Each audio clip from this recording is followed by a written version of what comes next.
Hello. Arvind గారా? Hello, ఎవరండి? నమస్తే అండి. నా పేరు అనిత. నమస్తే అండి, చెప్పండి మేడం.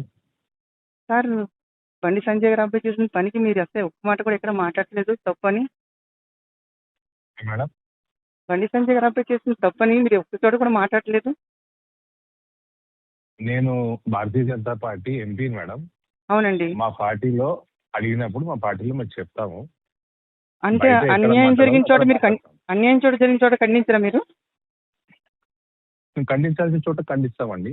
ఖండించేది ఉంటే ఖండిస్తాము. ఎప్పుడండి? ఎవరు అనిత అంటే మీరు ఎక్కడి నుంచి ఫోన్ చేస్తున్నారు? నేను లోకల్ అండి, హైదరాబాదు. నేను ఈ కష్టం, లోకల్ హైదరాబాద్ లో అంటే 1 కోటి మంది ఉంటారు. మీరేంటి, వాట్ ఆర్ యూ? నేను ఒక ఉద్యోగిని, ఒక ప్రైవేట్ ఉద్యోగిని. నేను ప్రైవేట్ ఎక్కడ? హైదరాబాద్ లో ఉంటుంది, రెహమత్ నగర్. ఎక్కడ? ఏ కంపెనీ? ఉంటుంది, రెహమత్ నగర్. నేను అడిగిన దానికి మీరు అడిగేదానికి సంబంధం ఉందా సార్? మీరు నన్ను అడగడానికి మీరు ఎవరు మేడం? అరే, మీరు ఒక అధికారి అండి, ప్రజా అధికారి. మీరు అవునండి, ప్రజల నాకు మనిషి అండి. తెలుసండి. ఒక ప్రజలో నేను ఒక వ్యక్తిగా మనిషిగా మాట్లాడుతున్నాను. జరిగిన అన్యాయాన్ని మీరు ఎందుకు మాట్లాడలేదు అని. నేను మాట్లాడాలి, ఎక్కడ మాట్లాడకూడదు, ఏం మాట్లాడాలని నేను నిర్ణయిస్తాను మేడం. అంతేగాని తప్పని ఖండించడానికి మీరు రారు బయటికి. నేను ఖండించలేదా మీకు ఎట్లా తెలుసు మేడం? అరే, నేను చూస్తాను కదా సార్, టీవీలు చూస్తాను, సోషల్ మీడియా చూస్తాను, అన్ని చూస్తాను కదా. ఇట్లా ఫోన్లు చాలా వస్తాయి నాకు, అనిత గారు.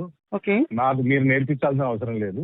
మీరు నేను ఎక్కడ మిమ్మల్ని- మాట్లాడాలి, మీ- ఏమి మీకన్నా మాట్లాడాలి, చిన్నదాన్ని అండి. మీకంటే ఎక్కువ రెస్పాన్సిబుల్ గా ఉంది మీకు, మేము మహిళల పట్ల, మైనర్ల పట్ల ఉంటాం. మీకుందండి. అందుకే అడుగుతున్నాను. సో మా బాధ్యత ఏందో మీరు చెప్పాల్సిన అవసరం లేదు మేడం. నేను బ్యాచ్ మా చెప్పట్లేదు సార్. బాధ్యత ఎక్కడ మేము జరిగిన తప్పు అని ఎందుకు ఇప్పటి వరకు మీరు ఖండించట్లేదు? ఎక్కడ అది మీకు తెలియదు, మీకు తెలియ. హలో. అరవింద్ గారా? హలో, ఎవరండి? నమస్తే అండి. నా పేరు అనిత. నమస్తే అండి, చెప్పండి మేడం. సార్, బండి సంజయ్ గారు అబ్బాయి చేసిన పనికి మీరు అసలు ఒక్క మాట కూడా ఎక్కడ మాట్లాడలేదు తప్పని. మేడం, బండి సంజయ్ గారు అబ్బాయి చేసిన తప్పని మీరు ఒక్క చోట కూడా మాట్లాడలేదు. నేను Bharatiya Janata party MP madam. అవునండి. మా పార్టీలో అడిగినప్పుడు మా పార్టీలో మేము చెప్తాము. అంటే బయట ఎక్కడ అన్యాయం జరిగిన మాట్లాడాలో చోట అక్కడ మీరు మాట్లాడతాం. అన్యాయం చోట జరిగిన చోట ఖండించరా మీరు? మేము ఖండించాల్సిన చోట ఖండిస్తామండి. ఖండించేది ఉంటే ఖండిస్తాము. ఎప్పుడండి? ఎవరు అనిత అంటే మీరు ఎక్కడి నుంచి ఫోన్ చేస్తున్నారు? నేను లోకల్ అండి, హైదరాబాదు. నేను ఈ కష్టం, లోకల్ హైదరాబాద్ లో అంటే 1 కోటి మంది ఉంటారు. మీరేంటి, వాట్ ఆర్ యూ? నేను ఒక ఉద్యోగిని, ఒక ప్రైవేట్ ఉద్యోగిని. నేను ప్రైవేట్ ఎక్కడ?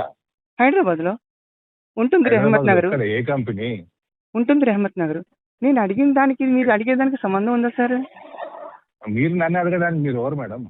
అరే, మీరు ఒక అధికారి అండి, ప్రజా అధికారి. మీరు అవునండి, ప్రజల నాకు మనిషి అండి. తెలుసండి. ఒక ప్రజలో నేను ఒక వ్యక్తిగా మనిషిగా మాట్లాడుతున్నాను. జరిగిన అన్యాయాన్ని మీరు ఎందుకు మాట్లాడలేదు అని. నేను మాట్లాడాలి, ఎక్కడ మాట్లాడకూడదు, ఏం మాట్లాడాలని నేను నిర్ణయిస్తాను మేడం. అంతేగాని తప్పని ఖండించడానికి మీరు రారు బయటికి. నేను ఖండించలేదా మీకు ఎట్లా తెలుసు మేడం? అరే, నేను చూస్తాను కదా సార్, టీవీలు చూస్తాను, సోషల్ మీడియా చూస్తాను, అన్ని చూస్తాను కదా. ఇట్లా ఫోన్లు చాలా వస్తాయి నాకు, అనిత గారు. ఓకే, నాకు మీరు నేర్పించాల్సిన అవసరం లేదు.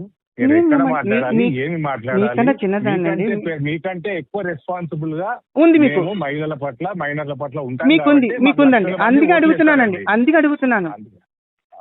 సో మా బాధ్యత ఏందో మీరు చెప్పాల్సిన అవసరం లేదు మేడం. నేను బ్యాచ్ మా చెప్పట్లేదు సార్. బాధ్యత ఎక్కడ మేము జరిగిన తప్పు అని ఎందుకు ఇప్పటి వరకు మీరు ఖండించట్లేదు? ఎక్కడ అది మీకు తెలియదు, మీకు తెలియకపోతే నేను చేసినట్టు చేయనట్టు కాదు.